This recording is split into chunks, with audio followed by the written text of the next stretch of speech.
원래 오늘 설교는 창립기념주일을 맞아요. 제가 오랫동안 준비해 오던 내용들을 오늘 창립기념주일이 한 주간 지나서 나누게 되었습니다. 코로나 이후에 교회에 대한 생각과 교회에 대한 우리 인식의 변화가 많이 있었다는 사실은 부인할 수 없는 내용인 것 같습니다. 예전과 같이 그렇게 동원하거나 모여지는 예배의 형태는 많이 줄었습니다. 우리가 교회가 많이 가지고 있었던 다양한 프로그램도 어느 정도 불필요한 것들은 이제 사라지고 교회를 위해서 꼭 필요한 중요한 것들로 다시 프로그램들이 진행되는 그런 특징들을 가지고 있습니다. 저희 목회자들도 여러 가지 미래 교회를 위해서 필요한 세미나들을 제공되어져 있고 그 세미나들에 참석하면서 앞으로 우리가 어떤 교회, 어떤 목회를 준비해야 하는지 고민하는 시간들을 가지고 있습니다.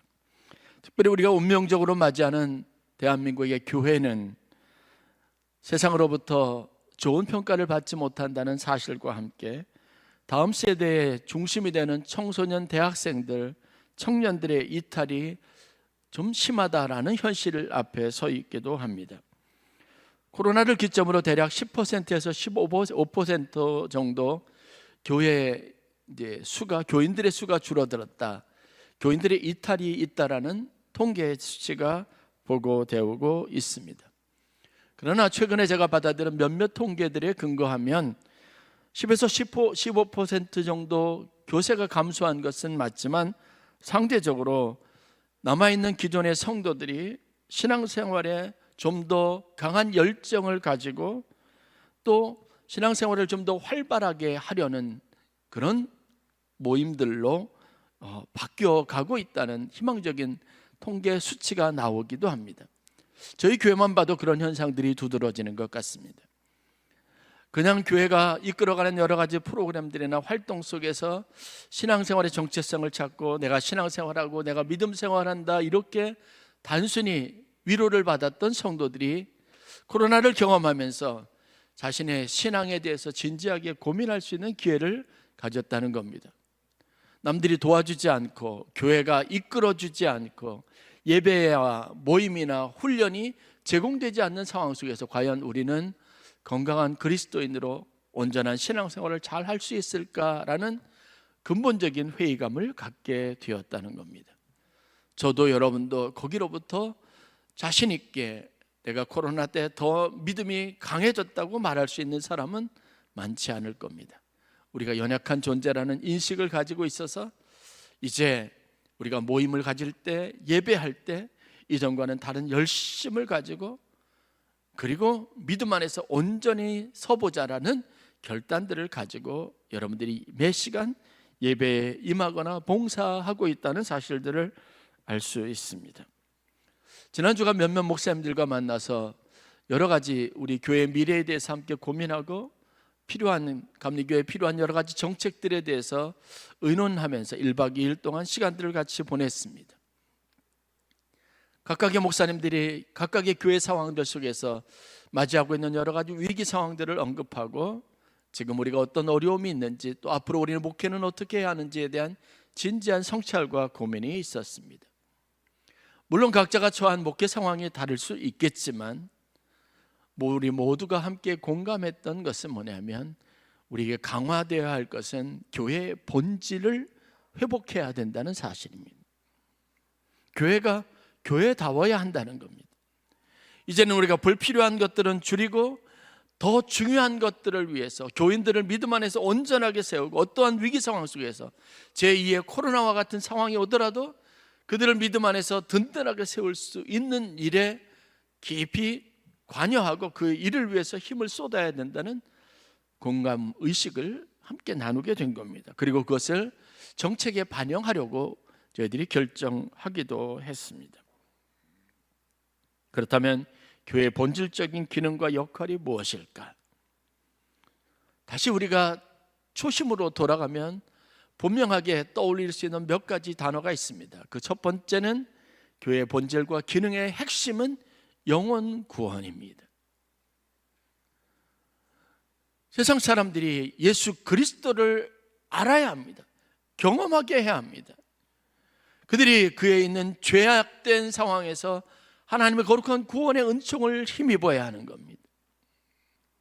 그동안 교회가 되어지는 많은 여력과 에너지들이 어디에다 쏟아졌나 보면 새로운 신자들을 찾고 그들을 예수 그리스도를 믿게 하는 믿음의 길로 인도하는 일보다는 교회의 확장, 그리고 교회의 성장, 부흥으로 대변되는 여러 가지 교인의 수의 증가에 훨씬 더 많은 관심을 가졌지만, 실질적으로 돌아보면 거기에서 새롭게 예수 그리스도를 영접하고 믿고 구원의 길에서 하나님을 경험하고 믿음의 삶을 살아가는 헌신된 새로운 신자들의 증가는 훨씬 줄어들었다는 현실적인 문제를 우리가 대할 수밖에 없습니다. 교회는 어떤 사람이든지 예수를 믿게 해야 하고 영혼을 구원하는 일에 우선적인 관심을 가져야 합니다. 그동안 우리의 성장이라는 것은 그냥 수평 이동이라는 독특한 현상을 가지고 있습니다. 이전보다 예수 믿는 사람의 수가 늘었느냐? 그렇지 않다는 결론을 우리가 가지고 있습니다. 여기에는 여러 가지 이유가 있겠지만 교회가 교회되기 위해서는 새로운 사람들이 예수를 믿는다는 이 기본적인 사실을 자랑거리로 삼아야 할 필요가 분명하게 있습니다. 신앙이 약한 사람이 교회 안에 들어서 신앙이 더 강해지는 일이 있어야 합니다. 하나님을 알지 못하는 사람들이 하나님을 더 깊이 알아가는 놀라운 축복이 있어야 되는 겁니다. 두 번째는 전도이고, 그리고 세 번째는 선교입니다. 영혼 구원, 전도, 선교, 이것이 교회가 가지고 있는 본질이고 하나님이 교회에다 위임해 주신 사명입니다. 그렇다면 우리 교회는, 아멘 교회는 얼마나 많은 새로운 사람들이 예수 그리스도를 알아가는 그 일에 역할을 감당하고 있는가? 사람들에게 예수 그리스도의 구원행과 그 은총에 대해서 가르치고 그것에 대해서 나누는 일에 얼마나 열심을 품는가라는 근본적인 질문을 던질 수 있습니다. 우리는 얼마나 전도하는 일에 열심을 갖는가? 영혼 구원에 대한 구령의 열정이 있지 않는 한 전도는 절대로 될 수 없습니다. 예수를 알지 못하는 사람에게 예수를 알게 해야 되겠다는 이 본질적인 사실에 우리 교회가 열정을 쏟아부을 수 있어야 합니다. 그리고 선교해야 합니다. 복음의 영향력이 미치지 못하는 사람들에게 우리가 의도적으로 다가가서 우리가 가지고 있는 담과 경계를 뛰어넘어서 선교가 가지고 있는 본래 의미처럼 그들에게도 복음을 전하고 그것에서 예수님을 만날 수 있는 기회를 제공하는 열심을 품을 수 있어야 합니다.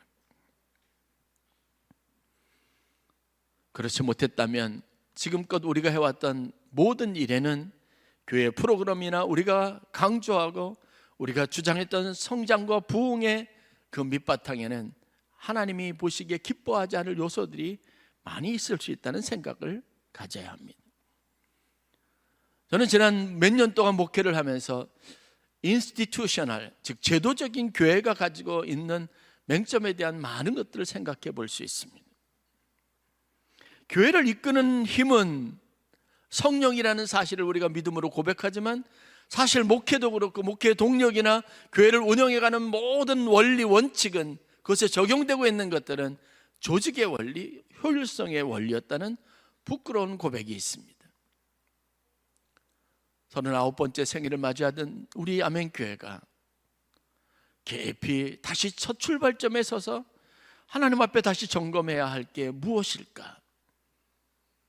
교회 성장을 위해서, 부흥을 위해서 우리가 애써왔는데 그 주된 동력이 과연 어디에서 있을까?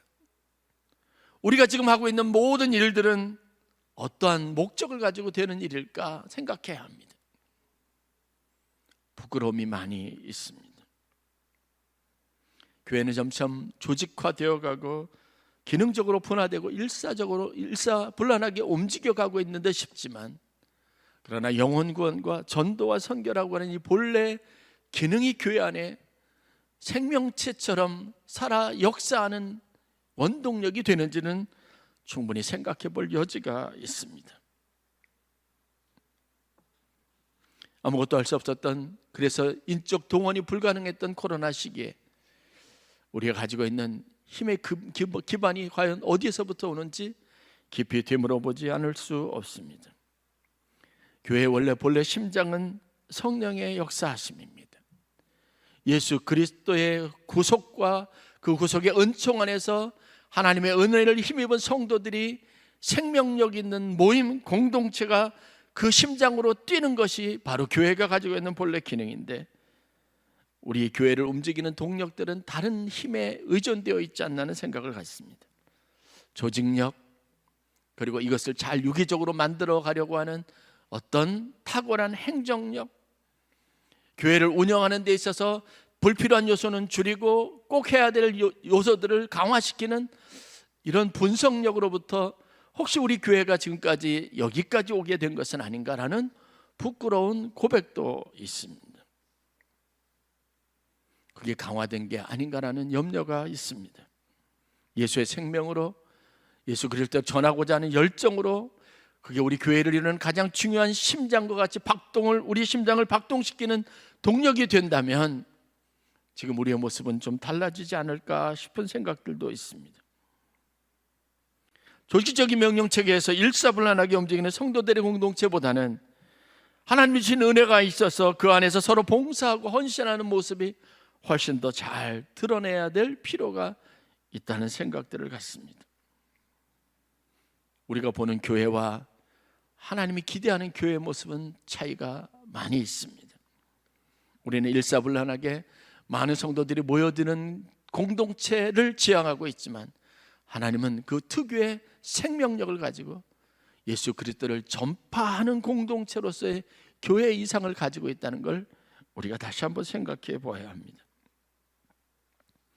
지금까지 우리가 많은 노력들을 기울이고 그 안에서 어떤 목적을 가지고 교회 성장을 견인시키기 위해서 애를 썼습니다. 제가 노력하고 기도하고 여러분들, 우리 장로님들과 많은 분들이 그 일에 협력하면서 여기까지 온 것은 분명합니다. 그렇다고 해서 하나님이 기뻐하시는 교회의 모습을 가졌을까라는 사실에 대해서는 생각이 다를 수 있습니다. 이 일에 동참했던 사람들이 같이 헌신하고 같이 하나님 앞에 봉사하고 일하는 것 때문에 하나님에 대한 기쁨과 보람과 감사와 기쁨을 누리고 있는가, 아니면 번아웃 되어서 피로감 때문에 힘들어하는가라는 단순한 사실로 우리 스스로가 해왔던 일들을 점검해 볼 수 있는 겁니다.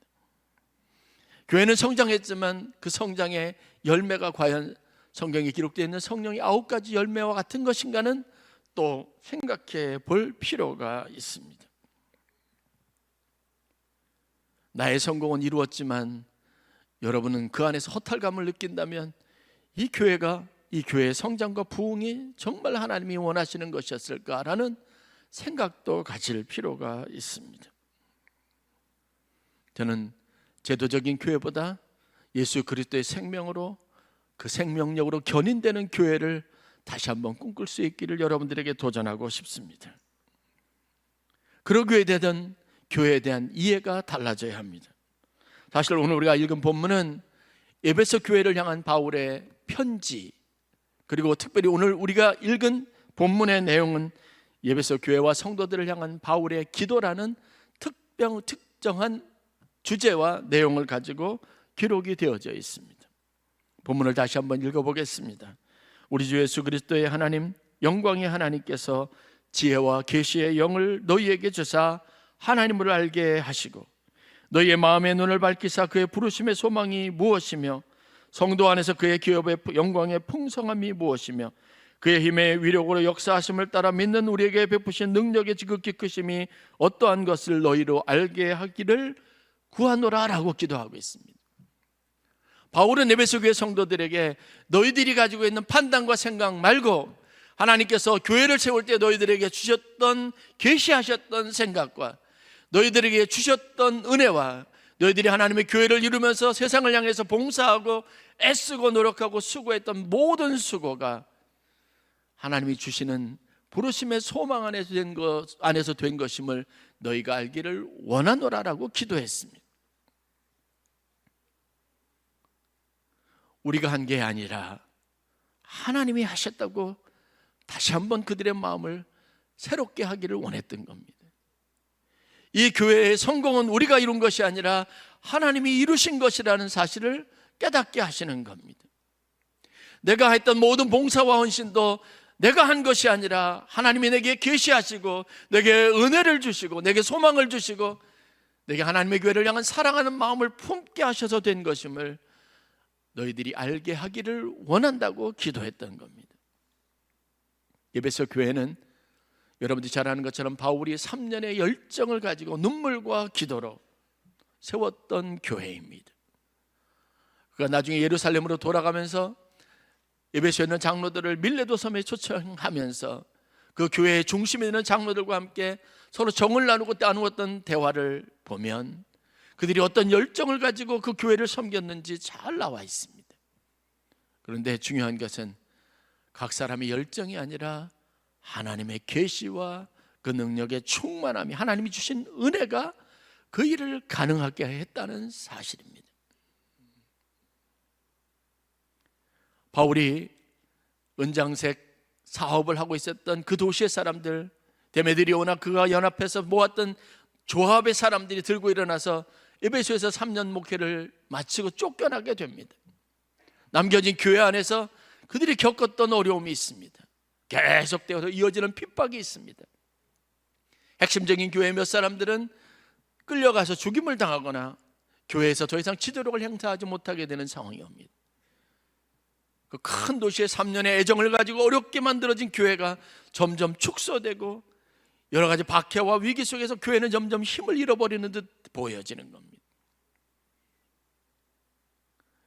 세상 사람들의 비난을 받습니다. 그러니 내부에 있었던 교인들이 자괴감이 듭니다.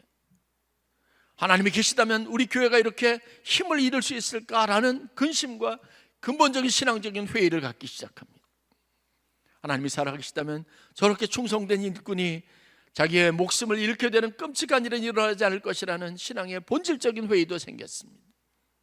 어떻게 하나님이 세운 교회가 이렇게 힘을 잃어갈 수 있을까라는 마음과 실망감도 있었습니다. 그렇게 교회는 위기를 겪고 있었고 소멸될 위기의 가운데 있었던 겁니다. 여러분, 우리가 현실적으로 코로나를 겪으면서 얼마나 많은 사회적인 지탄을 받고 있습니까? 실질적으로 교회에 문제가 생겨서 분란이 일어나거나 성도들이 이탈하거나 역사적으로 유례가 없었던 교회가 문을 닫는 현상들이 이제는 아주 상식적인 수준에서 흔하게 우리 주위에서 일어나는 일입니다. 목회자들도 지금 앞으로 향후 10년 동안 몇 개의 교회 수가 문을 닫고 줄어들 것인가, 그 통계표에 절망하고 있는 상황이 됐습니다. 이런 주의에, 이런 생각에, 이런 패배의식에 주의를 환기시킬 필요가 있어서 바울이 오늘 이 내용을 에베소 교회 성도들에게 편지로 보내고 있던 겁니다. 여러분, 과연 교회가 사람들의 주인인 것입니까? 아닙니다. 과연 우리가 당한 위기가 그게 현실이고 우리가 당연스럽게 받아들여야 할 문제인지를 한번 깊이 고민할 필요가 있습니다. 우리의 쌓은 성이 무너지는 것 때문에 우리가 자괴감을 갖는 게 아닌가 깊이 고민할 수 있어야 합니다. 성경 어디에서도 하나님이 세우신, 하나님의 내 이름으로 그 믿음으로 세우신 교회라는, 여러분, 실패하는 적이 없었습니다. 실패하는 듯 보였지만 하나님은 그들을 통해서도 일하고 계시는 하나님의 위대한 역사를 이어가시는 분이라는 사실들을 우리에게 증명시켜 주셨습니다. 저는 저희 교회가 가져야 될 소망이 여기 있다고 믿습니다. 내일을 준비하는 우리의 마음에, 그래서 하나님 앞에 기도하는 마음으로 우리가 부르짖는 그 마음에 하나님께서 성령과 은혜를 부어 주셔서 이 공동체를 반드시 세상의 중심에 세워주실 것이라는 믿음을 가질 필요가 있습니다. 우리가 믿고 의지하는 게 바로 여기지 않습니까? 돌아보면 목사님도 별로 기대할 게 못 되는 거죠. 교회의 핵심이라는 리더 그룹도 여러분, 우리의 모든 운명을 다 맡길 만큼 듬직한 사람들이 아닙니다. 그들은 쓰러져 갈 것이고 그들의 영향력은 어느 순간에 감소될 겁니다. 실수할 수도 있습니다. 그러나 여러분, 하나님의 교회는 망하지 않습니다. 하나님은 때를 따라 일꾼을 세울 것입니다. 그 공동체에 계시하시고 그들에게 하나님의 힘과 능력으로 역사하실 것이고 그들에게 복음을 전할 수 있는 열정과 헌신을 주실 겁니다. 우리가 지나간 자리에 하나님이 사람을 세우실 겁니다. 우리가 바라보는 교회와 하나님이 바라보는 교회에 엄청난 차이가 있습니다. 그래서 바울은 로마서 12장 1절과 2절에 이렇게 말합니다. 새로운 시대를 준비하는 새 시대를 살아가야 될 성도들이 갖춰야 될 태도가 무엇인지 정의합니다. 너희는 이 세대를 본받지 말고 오직 심령을 새롭게 하고 하나님의 선하시고 온전하신 뜻이 무엇인지 분별해야 한다고 권면하고 있는 겁니다.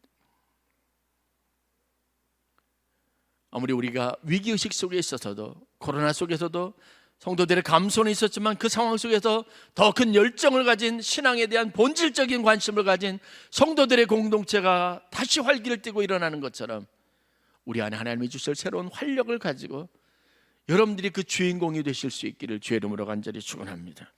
그러기 위해서 두 가지를 여러분들에게 말씀을 마치면서 권면하고 싶습니다. 첫째는 형식적인 것을 버리고 본질, 즉 복음을 붙잡기를 주의 이름으로 간절히 축원합니다. 겉으로 드러나는 것에 너무 연연하지 마십시오. 거기에 마음을 빼앗기지 마십시오. 그 결과가 무엇이냐면 결국은 포기하는 것이 되기 때문에 그렇습니다. 한 가지 예를 들어보면 교회에서 진행하는 성예가 그렇습니다. 성만찬 예식을 여러분 우리가 진행하지만 성만찬 예식이 과거 역사 동안 많은 교회들에서 소멸되었습니다. 이유가 뭔지 아십니까? 성만찬은 예수님께서 친히 제자들을 부르시고 그 마지막 날 제한된 시간에 자신이 전할 수 있는 마지막 메시지 안에 담았던 가장 중요한 핵심적인 영적 교훈, 복음의 본질이었습니다. 나를 희생함으로 다른 사람을 살릴 수 있는 일입니다. 내 안에 있는 생명의 피가 다른 사람들의 피가 되어서 그들에게 생명의 근원이 될 수 있는 겁니다. 떡과 포도주를 나누면서 이 일을 기념하라고 얘기했습니다. 지키라고 했습니다. 요한복음에 나와 있는 마지막 그 순간에 예수님께서 제자들의 발을 씻어주시면서 남기셨던 유언이 무엇입니까? 너희도 나와 이와 같이 주와 선생이 되어 서로의 발을 씻어주는 것이 마땅하다라고 말했습니다. 그게 우리의 전통이고 우리가 교회 안에서 복음의 본질처럼 생각해 오던 겁니다. 그런데 여러분 어느 순간인가 성만찬은 시간을 뺏는 것, 불필요한 것이 되어져 버렸습니다. 성만찬을 준비하고 집례하는 목회자도 저도 그랬으니까 그것을 하는 교회 스태프들도 지도자들도 예배 시간 10분 늘어나는 불필요한 일 정도로 여기는 일에 익숙해져 있었습니다. 왜죠? 성만찬이 가지고 있는 본질이 이루어져 버렸기 때문에 그렇습니다. 형식에 치우치다 보니까 여러분 어떻게 하면 빨리 일사불란하게 성만찬을 할까? 예배 시간이 길어지지 않게 어떻게 할까? 그래서 저부터도 여러분 성만찬이 있는 시간에는 설교 시간을 줄여야 된다고 생각을 합니다. 그 시간만큼 다른 시간들을 조정해야 된다고 생각합니다.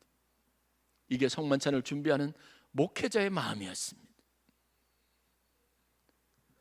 성만찬을 하면서 웃음이 터져나오고 진지하게 기도해야 될 순간에 주님의 몸을 내가 받는 마음으로 주님의 희생의 피가 내 몸속에 나의 혈관 속에 이식되기를 바라는 마음으로 받아야 될 성만찬이 외식적인 것, 형식주의인 것으로 치우쳐서 이제 우리가 더 이상 지키지 않아도 될 예전으로 전락해버린 겁니다. 그래서 많은 교회들이 성만찬을 포기했습니다. 예배 시간만 늘어나게 하는 번거로운 일이 되어버렸습니다. 대인관계에서 성도 사이에 어려움이 생기고 그것 때문에 갈등이 생긴 것 때문에 여러분 우리가 내린 결정이 무엇인지 아십니까? 효율을 강조하고 조직적으로 그렇게 성장이라고 하는 목표를 가진 우리가 결정해 내린 사항이 교회 안에서 교제를 없애버리는 겁니다. 하나님의 성전 안에서 성도들이 함께 교제하며 그리스도의 선하고 아름다운 것을 서로 배워야 하고 섬김의 도를 배워야 함에도 그럴 수 있는 기회를 원천적으로 다 봉쇄해 버렸습니다. 갈등을 더 이상 만들지 않기 위해서 우리가 내린 결정들입니다.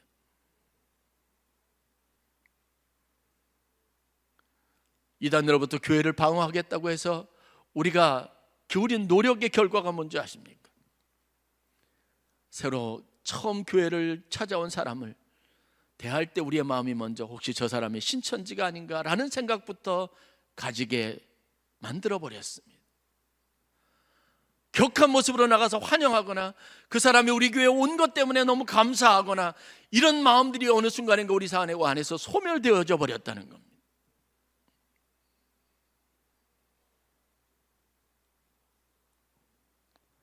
본질을 생각하지 않으면 우리의 봉사는 바보 같은 일이 되는 겁니다. 왜 나만 이 일을 해야 되냐? 다른 사람들이 일찍 예배드리고 다 돌아가는데 왜 끝까지 남아서 성가대 연습까지 하고 왜 끝까지 남아서 뒷처리를 다 해야 되는지, 내가 하는 일을 무가치하게 만든 겁니다. 그게 교회가 가지고 있는 추구해왔던 지금까지의 모습이 우리에게 가져다 준 당연한 결과가 되어버렸습니다. 그 사이에 저도 감각을 잃어버렸고 여러분들도 감각을 잃어버렸고 교회의 본질에 대한 진지한 고민을 잃어버린 거 아니겠습니까? 그런 시선에 바울이 다시 말씀으로 간절함으로 그들을 일깨우기 위해서 에베소 교회 성도들에게 편지한 겁니다. 너희 안에 선한 일을 이루신 이가 누구신지, 그분이 우리 가운데 행하실 때 우리가 어떻게 이 교회 에베소에 있는 이 공동체를 이룰 수 있었는지를 생각하도록 도전하고 있는 겁니다. 우리 주 예수 그리스도의 하나님 영광의 아버지께서 지혜와 계시의 영을 우리에게 주셔서 하나님을 알게 하셨습니다. 우리의 마음의 눈을 그분의 눈으로 바꿔주셔서 그의 부르심의 소망이 무엇인지 알고 내가 그 일에 쓰임받겠다고 헌신하게 하신 겁니다. 내게 영적인 마음을 불어넣어 주셔서 교회를 위해서, 성도를 위해서 기도할 수 있게 하신 겁니다.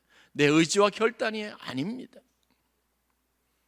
교회의 한 부분이 되겠다고 남들이 잘 가지 않고 남들이 주목하지 않는 일에 그 빈 곳에 내가 내 역할을 감당하겠다고 헌신하고 봉사할 수 있게 하신 것도 성령께서 주신 생각이 아닙니까? 여기 성가대원들이 있지만 이곳에 앉아서 남들보다 1시간 일찍 오고 남들보다 1시간 더 교회 남아서 연습하면서 봉사할 수 있게 하신 것도 여러분의 결단이 아닙니다. 그러므로 사랑하는 성도 여러분, 하나님의 뜻과 계획을 붙잡으시기를 주의 이름으로 간절히 축원합니다. 본질을 붙잡으십시오. 교회는 억지로 된 것이 아니라 여러분의 마음에 하나님이 주신 은혜와 감동이 있어서 그것에 여러분들이 자원하고 헌신해서 이루어지는 하나님의 공동체입니다. 교회를 이루는 조직하고 교회를 움직여가는 모든 것에 이 요소가 빠져 있으면 교회는 교회로서 존재할 수 없습니다. 그래서 제가 마음먹은 게 뭔지 아십니까? 강요하지 않는 겁니다. 여러분 안에 자발적으로 그 일에 헌신하는 헌신자들이 있기를 원합니다. 어떤 일에 번아웃되거나 그 일 때문에 여러분들이 신앙생활에서 회의감을 느끼지 않도록 배려하는 마음을 갖고자 한 겁니다. 교회는 그렇게 스스로 헌신하고 하나님 주신 마음으로 그 교회 그리스도의 몸을 이루려고 하는 헌신 안에서 지어져 갈 때 참된 교회의 이상을 찾을 수 있다는 믿음이 저에게 있고 또 여러분들이 가져야 될 믿음입니다. 그분의 지혜와 계시 그리고 그분의 능력과 그분이 우리 안에 부어주신 풍성한 능력과 영광으로 여러분 하나님의 찬송이 되려는 거룩한 소원을 가지실 수 있기를 주의 이름으로 간절히 축원합니다. 그러기 위해서 필요한 것이 복음의 본질을 붙잡는 겁니다. 형식에 너무 얽매이지 마십시오. 마지막으로 우리가 함께 나눠야 될 두 번째 교훈은 이미 우리들 안에는, 성도들 안에는 그리스도의 영광과 그 풍성함과 은혜가 있다는 사실을 알아야 합니다. 여러분 자의식에 사로잡히지 마십시오. 여러분 느끼는 감정에 사로잡히지 마십시오. 하나님이 여러분들에게 부어주신 은혜가 있습니다. 그 은혜가 있으니까 여러분들이 감당할 수 있는 겁니다. 본질적인 출발은 여기서부터 시작이 되어야 합니다. 바울은 빌립보서 1장 6절에 이렇게 말합니다. 너희 안에서 착한 일을 시작하시니가 그리스도 예수의 날까지 이루실 줄을 확신하노라. 그 일을 하도록 하셨으면 마칠 것도 하나님이 하실 겁니다. 이런 믿음이 우리 가운데 있어야 합니다. 다윗은 자기가 연약함에도 불구하고 믿음으로 하나님을 바라보았습니다. 그리고 이렇게 외쳤습니다. 만군의 여호와의 이름으로. 우리가 바라볼 것은 시대의 흐름이나 세상이 어떤 모습을 갖추고 있는지, 사람들이 우리를 어떻게 보는지가 아니라 내게 있는 믿음으로 해야 합니다. 그 일을 아주 익숙하게 여러분의 마음의 헌신의 기초로 삼는 결단이 있어야 합니다. 빌립보서 10장 9절부터 11절에 바울의 또 다른 기도가 다음과 같이 소개되고 있습니다. 내가 기도하노라 너희 사랑과 지식과 모든 총명으로 점점 더 풍성하게 하사 너희로 지극히 선한 것을 분별하며 또 진실하여 허물 없이 그리스도의 날까지 이르고 예수 그리스도로 말미암아 의의 열매가 가득하여 하나님의 영광과 찬송이 되기를 원하노라. 사랑도 우리가 가지고 있는 지식도 총명도 선한 것을 행하고 분별할 수 있는 것도 하나님이 주시는 것이라고 고백하고, 우리로 하여금 그래서 하나님의 영광과 찬송이 되기를 원한다고 기도했습니다. 하나님에 대한 믿음을 활성화시키시기를 주의 이름으로 간절히 축원합니다. 에베소서 1장 11절부터 12절 말씀입니다. 모든 일을 그의 뜻의 결정대로 일하시는 이의 계획을 따라 우리가 예정을 입어 그 안에서 기업이 되었으니. 교회가 기업이라면 하나님의 뜻의 결정과 일하시는 이의 능력과 그리고 그분이 우리에게 주셨던 예정을 힘입어서 우리가 기업이 된 겁니다. 우리의 노력이 아닙니다. 우리의 자원이 아닙니다. 하나님이 하신 일입니다. 이 믿음의 토대 위에서 하나님은 우리로 하여금 그의 영광의 찬송이 되게 하려 하십니다. 이미 우리 안에는 그리스도의 영광이 있습니다. 그 풍성함이 있습니다. 여러분, 이 믿음을 가지고 담대하게 나아가시기를 바랍니다. 우리가 전하는 것은 내가 아니죠. 우리가 자랑하는 것은 우리의 교회가 아닙니다. 예수 그리스도, 하나님 그분이 우리에게 행하신 일들을 자랑하는 겁니다. 그럴 때 우리가 영혼 구원과 전도와 선교의 본질적인 사명을 감당할 수 있습니다. 제가 루마니아에서 선교사로 사역할 때 하나님 앞에 한 가지 깨달은 것이 있습니다. 제가 루마니아 말 통역을 할 수 있는 기회가 의외로 많이 있었습니다. 그러다 보니 정부에서 온 분들, 제가 한국전력 사장님 통역을 맡아 한 적도 있습니다. 그래서 원전 사업에 관련된 일을 통역했던 적도 있고요. 국회의원들이나 다른 분들, 아니면 비즈니스맨으로 오신 분들을 돕는 통역 역할을 할 때가 있습니다. 또 한인교회를 맡으면서 국회의원들이 저희 교회 주일날 방문해서 예배드리기도 하고, 여러분들이 오셔서 주일날 오셔서 예배를 드리면 그분들과 대화를 나누다 보면 그분들의 배경이나 학력이나 여러 가지 인품이나 성격 이런 것들이 굉장히 다양하다는 걸 알 수 있습니다. 심지어 어떤 한 국회의원은 이분이 국회의원이 맞나, 자질적으로도 부족하다 이런 느낌이 드는 분도 있었습니다. 그런데 여러분, 한 가지 분명한 사실들은 그분들이 루마니아에 왔을 때는 대한민국을 대표하거나 삼성이나 LG나 아니면 대우든지 두산이든지 어떤 기업을 대표하는 대표성을 가지고 온다는 겁니다. 공연을 온 사람들은 대한민국 문화예술사절단의 명예를 가지고 오는 겁니다. 보는 사람은 어떠한 것으로도 개인적으로 그 사람이 어떤 면모를 가지고 있는지 여러분 관심 갖지 않습니다. 그들의 행위를 통해서 대한민국을 보고 대한민국의 문화의 찬란함을 보는 겁니다.